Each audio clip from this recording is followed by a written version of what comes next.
और ऑपरेशन का बुरा परिणाम बच्चे पे तो दिखता ही है, माताओं पे ऐसा दिखता है कि उस समय उसके शरीर में ऑपरेशन के समय उसके रीढ़ की हड्डी में L1 L2 के पास में एक इंजेक्शन लगाया जाता है और उस इंजेक्शन का असर होता है कि जैसे जैसे उसकी उम्र बढ़ेगी वैसे वैसे उसके कमर में दर्द होना शुरू हो जाएगा और पूरी जिंदगी दर्द होगा।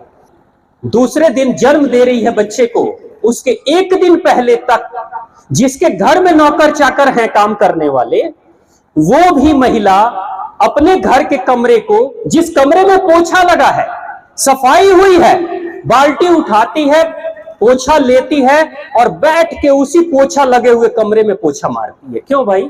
एक्सरसाइज कर रही है। अभी भारत में क्या चल रहा है कि बच्चों को प्राकृतिक जन्म लेने का मौका ही नहीं दिया जा रहा है, यानी बच्चों के सिजेरियंस हो रहे हैं, माताओं के सिजेरियंस ऑपरेशन होकर बच्चों को जन्म दिया जा रहा है। बहुत बड़ा घातक कार्य हो रहा है।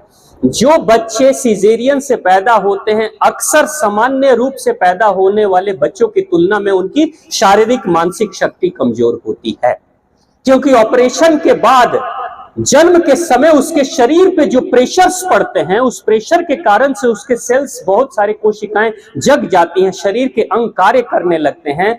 वो प्रेशर नहीं पड़ पाता है ऑपरेशन के कारण से। नतीजा ये होता है कि वो बच्चे बाद में, उनको सीजन में थोड़ा बदलाव आ जाए, ठंडी गर्मी बरसात, तुरंत से उनकी तबीयत खराब हो जाएगी, इम्यून पावर, उनकी रोग प्रतिरोधक क्षमता घट जाती है।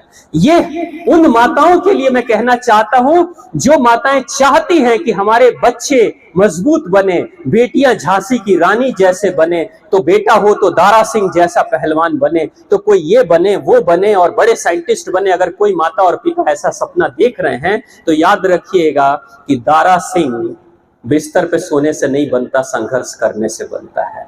झांसी की रानी अगर कोई एक महिला है जो छत्राणियों की तरह कार्य करती है, तो वो कमजोर तन और कमजोर मन से झांसी की रानी नहीं बनती है। इस देश को अगर मजबूत करना है तो माता और पिता दोनों को मजबूत होना होगा। आजकल क्या हो रहा है, माताएं जब गर्भवती जैसे ही हो जाती हैं, अक्सर उनको सलाह दे दिया जाता है कोई काम मत करो, बैठे रहो, सोए रहो, आराम करो। आपको पता है क्या होता है हमारे शरीर में, यानी कि माताओं के शरीर में एक खास तरह का रिलैक्सिंग हार्मोन होता है, रिलैक्सिंग हार्मोन जिसको बोलते हैं, यानी वो बॉडी को रिलैक्स करता है, ढीला करता है, लूज करता है, जिससे कि जरूरत पड़े तो बॉडी फैले भी या सिकुड़े भी, यानी कि गर्भ का जो क्षेत्र है वो फैल भी सकता है या सिकुड़ भी सकता है।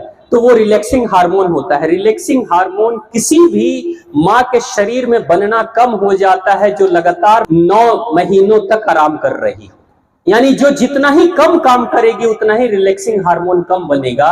और वही हार्मोन काम करता है जब बच्चा प्राकृतिक रूप से शरीर से बाहर निकलता है, तो शरीर लूज होता है और तब जाकर बच्चा प्राकृतिक रूप से जन्म ले लेता है। लेकिन अगर माँ आराम कर रही है तो पता है क्या होगा, माँ के शरीर में कड़ापन चला आएगा। जब जरूरत पड़ेगी शरीर को फैलने की, उस समय शरीर फैलेगा नहीं, बच्चा प्राकृतिक जन्म नहीं ले पाएगा। मैंने एक डॉक्टर साहब के परिवार को देखा, डॉक्टर साहब की फैमिली में जिस दिन उस घर के डॉक्टर साहब की पत्नी दूसरे दिन जन्म दे रही है बच्चे को, उसके एक दिन पहले तक जिसके घर में नौकर चाकर हैं काम करने वाले, वो भी महिला अपने घर के कमरे को, जिस कमरे में पोछा लगा है, सफाई हुई है, बाल्टी उठाती है, पोछा लेती है और बैठ के उसी पोछा लगे हुए कमरे में पोछा मारती है। क्यों भाई? एक्सरसाइज कर रही है।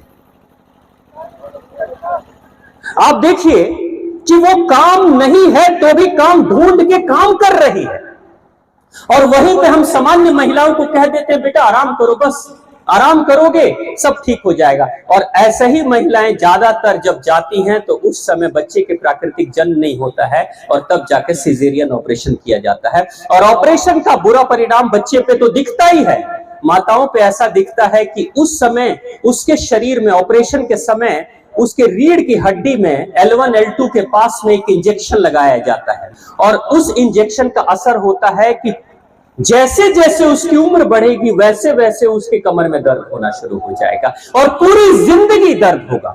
यानी वो माताएं, आजकल की पढ़ी लिखी माताएं, पढ़ी लिखी बहुएं जो अपने उस छोटे से कष्ट को, 9वें महीने के कष्ट को झेल नहीं पा रही है, वो आने वाले 90 साल के कष्ट को झेलने के लिए तैयार हो जाती है।